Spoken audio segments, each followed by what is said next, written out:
নমস্কার বন্ধুরা, আমাদের নতুন ভিডিও মাত্র একদিনে দিল্লি এক্সপ্লোর সিরিজে আপনাদেরকে স্বাগত। কম বেশি আমরা সকলেই জম্মু কাশ্মীর বা হিমাচল প্রদেশ ঘুরতে এলে বাড়ি ফেরার ট্রেনটা কিন্তু দিল্লি থেকেই ধরি।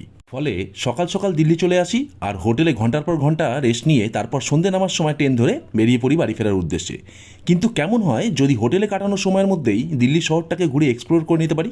চলুন তাহলে শুরু করা যাক। এছাড়াও যারা হাওড়া বা কলকাতা থেকে এসে দিল্লি ঘুরতে চাইছেন তাদের উদ্দেশ্যে আজকের এই ভিডিওটা শুরু করার আগে বলবো, আপনারা যারা আমাদের চ্যানেলে নতুন এসছেন আপনারা আমাদের চ্যানেলটাকে সাবস্ক্রাইব করে অল বাটন ক্লিক করে রাখুন এইরকম ইনফরমেটিভ ভিডিও দেখার জন্য। চলুন তাহলে শুরু করা যাক। সকাল সকাল নিউ দিল্লি বা ওল্ড দিল্লিতে পৌঁছে এখানে 800 থেকে 1000 টাকার মধ্যে রুম নিয়ে নিন, আর রুমে এসে একটু ফ্রেশ হয়ে নিয়েই বেরিয়ে পড়ুন দিল্লি এক্সপ্লোর করতে। এক্ষেত্রে আমি বলবো বাস সার্ভিস বা মেট্রো সার্ভিসের থেকে ভালো হবে আপনারা কার রেন্টাল সার্ভিস নিয়ে নিন, যা 1500 থেকে 1600 টাকার মধ্যে হয়ে যাবে। এখানকার কার ড্রাইভাররা খুবই এক্সপিরিয়েন্স, তারা জানে কখন কোন সময় এখানে রাস্তা ফাঁকা থাকে আর কোনটার পর কোন জায়গা আপনাকে নিয়ে গেলে আপনার সমস্ত ট্যুরটা তাড়াতাড়ি হয়ে যাবে। এছাড়া আপনারা কম খরচে ঘুরতে চাইলে দিল্লি বাস সার্ভিস বা মেট্রোতে ঘুরতে পারেন। বাসে সকাল 9টা থেকে 6টা পর্যন্ত দিল্লি শহর ঘুরিয়ে দেখাবে। আর হ্যাঁ, সোমবার যেহেতু দিল্লির অনেক দর্শনীয় স্থান বন্ধ থাকে, তাই বলবো সোমবার দিনটা ঘোরার জন্য লিস্টে না রাখাই ভালো। আমরা 1600 টাকা দিয়ে একটি কার বুক করে নিয়েছিলাম, যা পুরো দিল্লি শহরটাকে ঘুরিয়ে দেখাবে। Welcome to BP journey. তো আমাদের আজকে খুবই অল্প সময়ের মধ্যে যতটুকু পারবো দিল্লিটাকে এক্সপ্লোর করার চেষ্টা করব। খুব কম জায়গা ঘুরছি, সময়ের অভাবে হবে না। আবার কোনো একটা সময় হয়তো আবার দিল্লিতে আসবো, আমরা এসে আরও কিছু বেশি সময় কাটাবো। তো যাই হোক, আমরা রেড ফোর্ট দিয়ে স্টার্ট করব আজকে। চলুন তাহলে শুরু করা যাক। প্রথমেই আমরা চলে এলাম রেড ফোর্ট বা লালকেল্লা। এখানে এসে আপনাকে প্রথমেই টিকিট কাটতে হবে। এক্ষেত্রে আপনি যদি লাইনে দাঁড়িয়ে টিকিট কাটেন আপনাকে দিতে হবে 40 টাকা, আর যদি অনলাইনে টিকিট কাটেন তাহলে আপনাকে দিতে হবে 35 টাকা। যদি আপনারা মিউজিয়াম দেখতে চান সেক্ষেত্রে 50 টাকা এক্সট্রা দিতে হবে। এখানে অনলাইন টিকিট কাটলেই বেশি সুবিধা, অনেকক্ষণ লাইনেও দাঁড়াতে হয় না আর টাকাটাও কম লাগে। এখান থেকে হেঁটে মেন গেট পর্যন্ত যেতে অনেকটা সময় লেগে যাবে।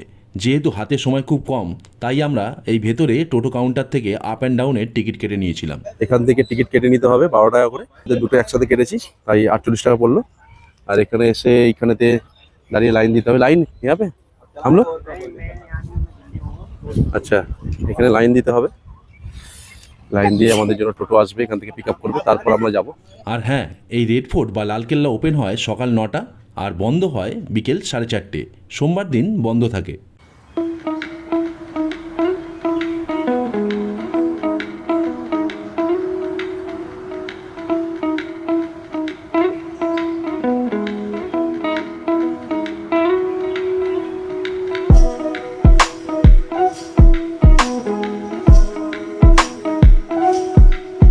আমরা এখন এন্ট্রি করে গেছি ভেতরে।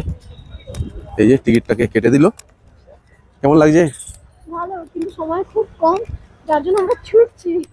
এই লালকেল্লায় প্রবেশ করার জন্য দুটি পথ আছে, একটি হচ্ছে দিল্লি গেট আর একটি হচ্ছে লাহোরি গেট। আমরা এখন চলে এলাম লাহোরি গেটের সামনে। সম্রাট শাহজাহান 1638 সালে এই কেল্লা নির্মাণ কাজ শুরু করেন এবং নির্মাণ কার্য শেষ হয় 1648 সালে। যেহেতু রেড স্যান্ডস্টোন দিয়ে এই কেল্লাটি নির্মাণ করা হয়, তাই এই কেল্লার নামকরণ করা হয় লালকেল্লা বা রেড ফোর্ট। আর আমরা এখন প্রবেশ করছি লাহোরি গেট দিয়ে। এই লাহোরি গেট দিয়ে প্রবেশ করার পরে আপনার চোখে পড়বে দুপাশে অসংখ্য দোকান।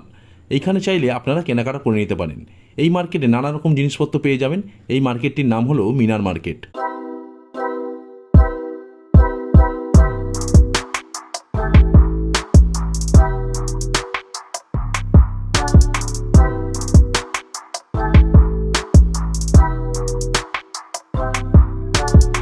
আর এই মার্কেট দিয়ে সোজা এসে সামনে বাঁ দিকেতেই পড়বে মিউজিয়াম। হাতে সময় থাকলে আপনারা এখানে ঘুরে নিতে পারেন। সামনে যে সাদা রঙের দুর্গটা দেখা যাচ্ছে এইটা হচ্ছে নবাবখানা।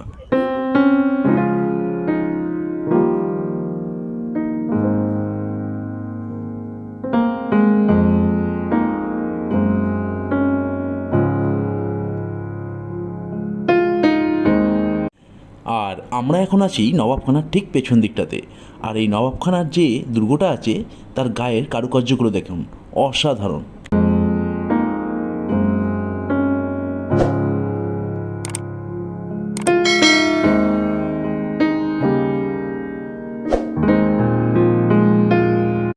আর এখান থেকে সোজা দেখা যায় দিওয়ানে আম। আর এই দিওয়ানে আম থেকেই সম্রাট শাহজাহান তার বিচার ব্যবস্থা কার্যকর করতেন। এছাড়াও এই লালকেল্লা বা রেড ফোর্টে এসে যে যে দর্শনীয় স্থানগুলো অবশ্যই দেখবেন সেগুলি হলো দিওয়ানে খাস, হীরামহল, মতি মসজিদ। আর এই দিল্লি শহরে লালকেল্লা গঠন করার পেছনে সম্রাট শাহজাহানের মূল উদ্দেশ্য ছিল আগ্রা থেকে রাজধানীকে দিল্লিতে স্থানান্তরিত করা। এখন আমরা লালকেল্লার ভিতরের প্রায় সব দর্শন করে চলে এলাম বাইরের দিকে। আর এখানে কিছুক্ষণ ফটোগ্রাফি করে নেওয়ার পর এখান থেকেই ফিরত যাওয়ার টোটোটা ধরে নেব। এখানে সন্ধ্যে 6:30 থেকে 7টার মধ্যে লাইট অ্যান্ড সাউন্ড শো হয়ে থাকে। আপনারা 500 থেকে 1500 টাকার বিনিময়ে তা দেখে নিতে পারেন, যার টিকিট ওই টিকিট কাউন্টারেতেই পেয়ে যাবেন। লালকেল্লা থেকে আমরা চলে এলাম জামা মসজিদ, যা লালকেল্লার একবারে পাশেই অবস্থিত। আর জামা মসজিদ ঘুরে দেখে নিন দিল্লির বিখ্যাত মার্কেট চাঁদনি চক, যা জামা মসজিদের একদম গায়েই অবস্থিত। এখানে পেয়ে যাবেন অসাধারণ স্ট্রিট ফুড, জামা কাপড়, ব্যাগ, আরও অনেক কিছু। আর এই জামা মসজিদের সামনেই আছে আরও একটি মার্কেট, যার নাম খারিবাউলি। এখানে আপনারা অসংখ্য প্রকার ড্রাই ফ্রুট পেয়ে যাবেন।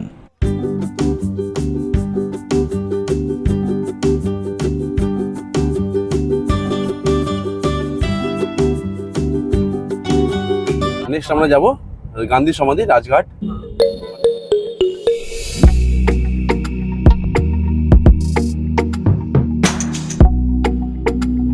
রাজঘাটে এখানেতে চেকিং হলো, এখানে ক্যামেরা করা যাবে না।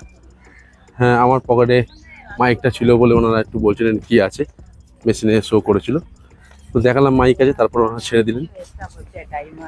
আমরা যাচ্ছি এখন রাজঘাট।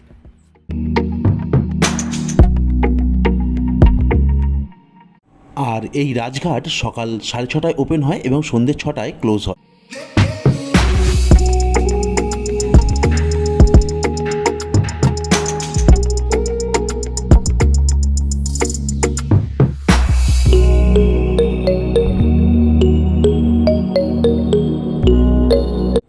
আর এখানে এন্ট্রির সময় শুজ খুলে রেখে তারপর ভেতরে প্রবেশ করতে পারবেন।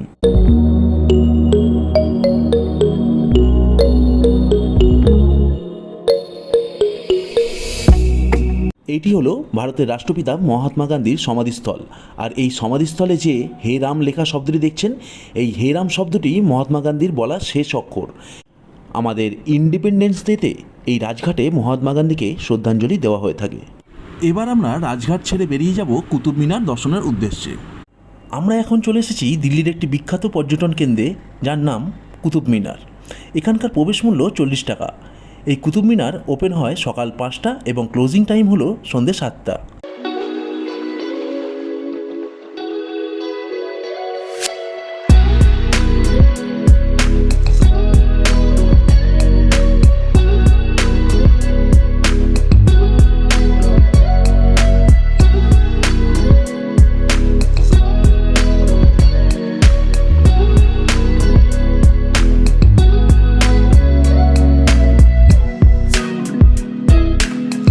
এবার আমরা রওনা দিলাম অক্ষরধাম টেম্পলের উদ্দেশ্যে।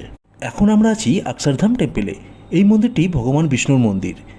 এই মন্দিরে প্রায় 20,000 দেবদেবীর মূর্তি বিরাজমান আছে। এই মন্দিরে প্রবেশ করতে কোনো প্রকার এন্ট্রি ফি লাগে না। আর হ্যাঁ, এখানে কিন্তু কোনো প্রকার ইলেকট্রনিক্স ডিভাইস অ্যালাউ নেই।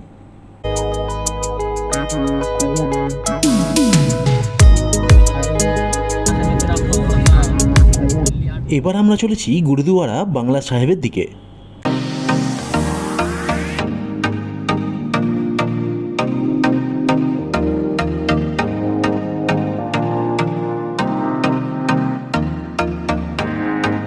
গুরুদুয়ারা দর্শন করে আমরা এখন চলে এলাম দিল্লির যন্তরমন্তরে। জয়পুরের রাজা দ্বিতীয় জয়সিং 1724 সালে এই যন্তরমন্তর নির্মাণ করেছিলেন।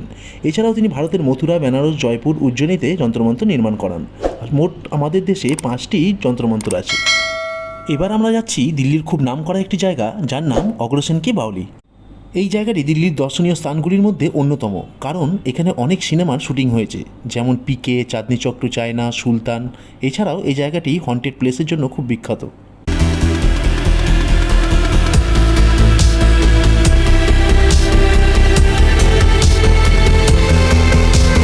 আমরা এবার দিল্লির প্রগতি ময়দান থেকে এগিয়ে চলেছি ইন্ডিয়া গেটের দিকে। আর এই যে টানেলটা ধরে আমরা যাচ্ছি, এই টানেলটি সোজা গিয়ে উঠছে ইন্ডিয়া গেট কর্তব্য পথের সামনে। এই টানেলটি উদ্বোধন করেছেন আমাদের বর্তমান প্রধানমন্ত্রী নরেন্দ্র মোদী। এই টানেলটি অপূর্ব সুন্দর, কারণ এই টানেলের গায়ে আমাদের সম্পূর্ণ ভারতবর্ষের সংস্কৃতিকে তুলে ধরা হয়েছে।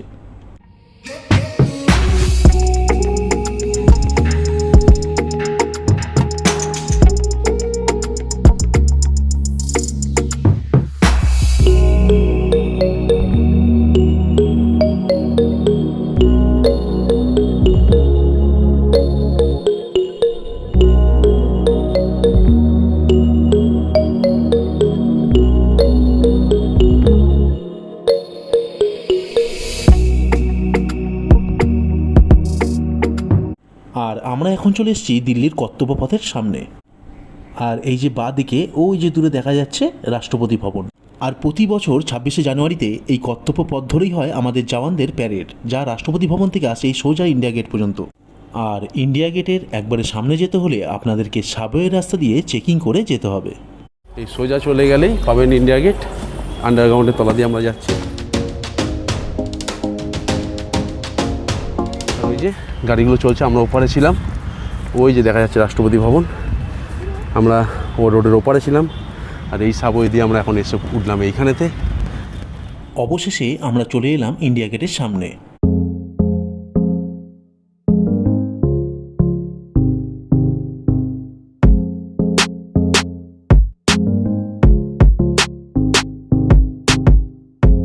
আর এখানকার সন্ধ্যেবেলার পরিবেশটা অসাধারণ, আলাদাই লাগে।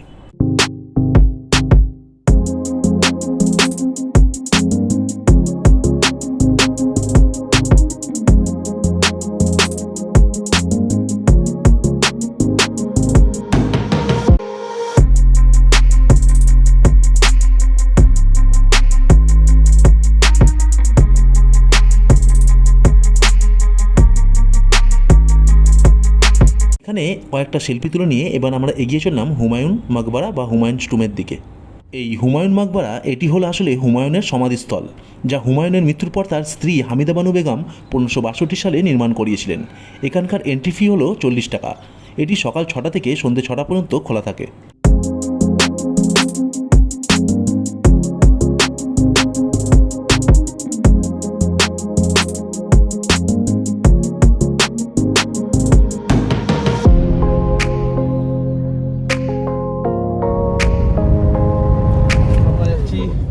দিল্লি রাষ্ট্রপতি ভবন, তারপর আমরা যাব লোটাস টেম্পল।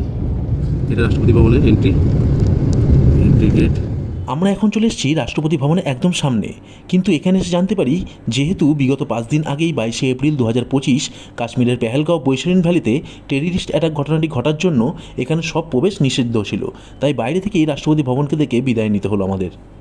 আর ওই যে দূরে বাঁ হাতের বিল্ডিংটা দেখতে পাচ্ছেন, ওটা হচ্ছে পার্লামেন্ট, আর ডান দিকেরটা হলো নিউ পার্লামেন্ট। এখান থেকে এবার আমরা বেরিয়ে পড়লাম আমাদের শেষ গন্তব্য লোটাস টেম্পল, তার উদ্দেশ্যে।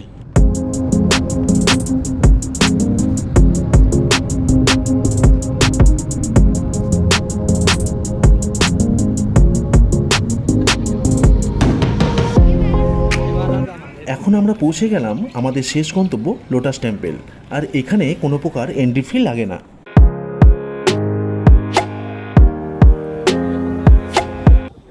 এই লোটাস টেম্পল এপ্রিল থেকে সেপ্টেম্বর পর্যন্ত সকাল 9টায় ওপেন হয় এবং 7টায় ক্লোজ হয়, এবং অক্টোবর থেকে মার্চ পর্যন্ত সকাল 9টায় ওপেন হয় এবং 5:30টায় ক্লোজ হয়। 1986 সালে এটি নির্মাণ করা হয়। এটি বাহাই ধর্মের মানুষের উপাসনা স্থল হলেও এখানে যে কোনো ধর্মের মানুষ এসে প্রার্থনা করতে পারেন। উপরে পদ্মের পাপড়ির আকারের যে স্তম্ভগুলো দেখছেন, এখানে টোটাল 27টি পদ্মের পাপড়ির স্তম্ভ দিয়ে এই লোটাস টেম্পলটি গঠিত।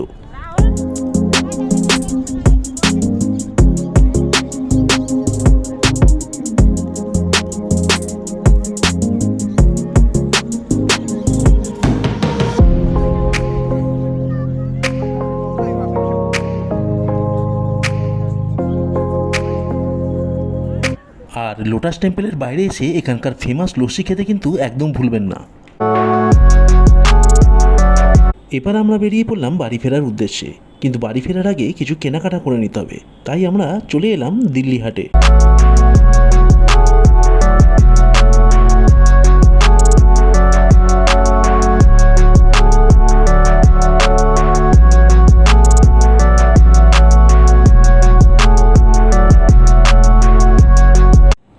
কেনাকাটা সেরে নিয়ে আমরা চলে এলাম নিউ দিল্লি স্টেশনে।